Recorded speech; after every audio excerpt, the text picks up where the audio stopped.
So I just want to continue our conversation for a few minutes because I do have some follow-on questions, and I want to get your take based on what you heard in the first half hour, and happy just to go back and forth for 10 minutes or so. So my question to you pointedly is, why is this not being adopted more widely? What are some of the barriers to adoption, and what do you see the remedy to those barriers? So I think some organizations, quite frankly, are very risk averse. And whenever you adopt a new technology that hasn't really seen its day in court, and there's not legislation that's written with it in mind, those risk averse organizations are going to be much more likely to stick with the status quo, because at the very least, the status quo is known.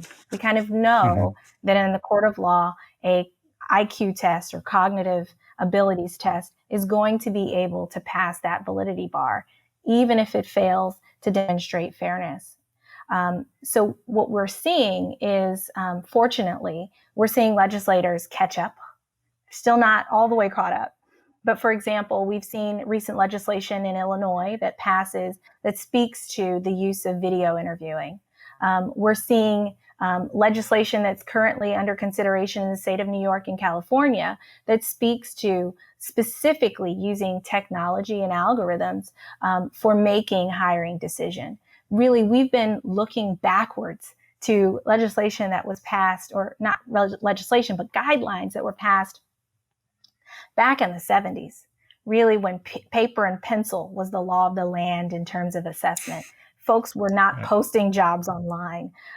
You could see a job ad in the newspaper at best, and that was high tech. So we really need to bring legislators and guidance up to speed so that those really risk-averse organizations can take advantage of these without being worried that they're going to get themselves in a heap of legal trouble just because it hasn't yet seen its day in court. Well, I get it. You're getting me all excited. And one of the things that jumps to mind is I've been blessed to be working with some CHROs on their response specifically to Black Lives Matter. And the idea there is to create a safe place to have very, authentic discussions about how people are thinking and feeling, both Black and not Black, and certainly over time, the other disenfranchised communities, Mexican Americans and Native Americans and so forth. So ultimately, however, there needs to be more than just conversation. There needs to be things that are actually done. And so as you were sharing, I was thinking, hey, that's something that can actually be done. Is that your hope in a way, that particularly with the momentum that has been generated Lives Matter over the last 3-4 weeks in the wake of George Floyd's atrocity? What are some of your thoughts and hopes there?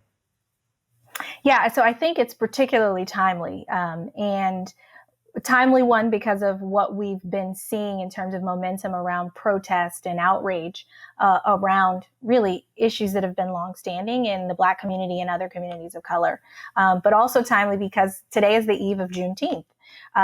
So that is a celebration of folks in Texas learning 2 years late, by the way, that they had been freed under the Emancipation Proclamation. So timely for two reasons. But to answer your question, I think, yes, we're going to see organizations taking on these tools that are not just signifiers of saying that they want to see improvement, but now we actually have tools. So for those folks who are scratching their heads going, how do I actually make good on this commitment?